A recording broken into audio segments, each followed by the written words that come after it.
para sa inyo, Prof, sino nga ba dapat talaga ang sisihin ng taong bayan kung bakit ganito po yung budget natin?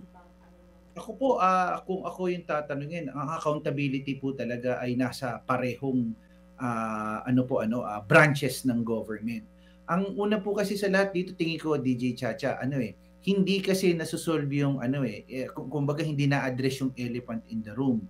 Kung sasabihin natin, ang dami pong lumalabas ngayon na magkaroon daw tayo ng independent commission. Alam niyo po, kung ako tatanungin, okay po siya, pero hindi ho na-address, DJ Chacha, yung pinaka-simpleng problema ng mekanismo dito. Unang-una, nakaya naman po nilang gawin. Una, makita ano yung nakalagay sa records noong BICAM ng 2025 budget. Kasi yung palang reference na alam kung ilan yung idinagdag, paano nadagdag. Ikaw, ano po yung nangyari doon group na nangyari. So, kailangan po mapanagot natin, maipatawag natin kung sino po yung mga taong. At right there and then, makikita po natin ang talagang punot dulo at sino yung talagang persons or individuals accountable po dito sa lahat ng nangyayari pong ito. Okay. Nabanggit nyo po, small group, dapat sabihin na nila mismo. So, tama po ba yung pagkakaintindi ko? Ang middle ground for executive and House of Representatives para mag-meet sila ay it's either pareho nilang sabihin kung sino yung mga members nitong small group na ito? Ganun po ba iyon, Professor? Opo, at maganda po dito ay ipatawag ang small group na ito, magkano yung in-insert, magkano yung mga nadagdag na mga items, saan idinagdag yung mga items. Doon pa lang for purposes of transparency, DJ Chacha, makikita na natin at baka humupa yung inis at galit ng taong bayan sa mga taong ito at lalo na kung gusto nilang sincero sila at talagang seryoso sila na sinasabi nilang we don't tolerate corruption, ang daming mga pahayag na ganito. Simulan natin doon sa pinaka-basic na yon. Ilabas yung dokumento, ipakita sa publiko at tanungin itong mga taong to.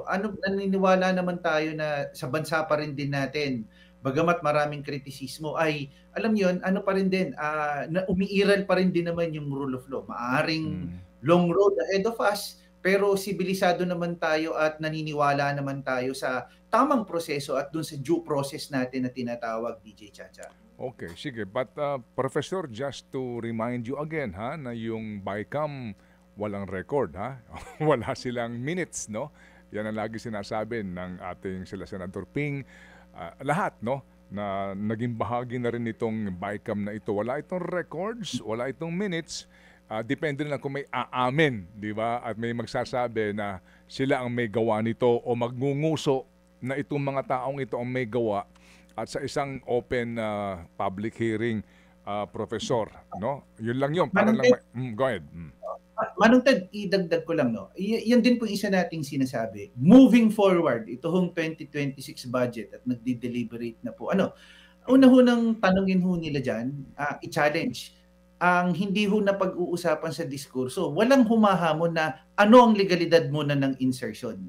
Unang tingin kong mahalaga po yun. Ikalawa, moving forward, gaano gagawin, anong mekanismo na ide-demand ng taong bayan na maging transparent yung BICAM.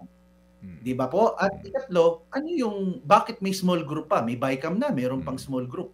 So, dapat po, ano yung mechanism of governance or mechanism to make them accountable na i-demand ng taong bayan. At kung talagang sincero sila, gaano sila kaseryoso na buksan at purposes ng transparency, maging open ang both House of Representatives or ang Congress at ang Executive Branch. Mga kapatid, brothers and sisters, saan ka pa? Dito na tayo sa totoo. Dito na tayo sa True FM. Mga kapatid, mag-subscribe and follow po kayo sa social media accounts ng True Network PH. Yan po kami. Hanapin nyo lang True Network PH, Facebook, Instagram, YouTube, TikTok, and podcast. mapa-Apple or Spotify man yan, mahahanap nyo kami. Lahat ng mga napapanood at napapakinggan nyo po sa programa, nasa social media accounts namin yan. So, paano mga kapatid? See you sa social media!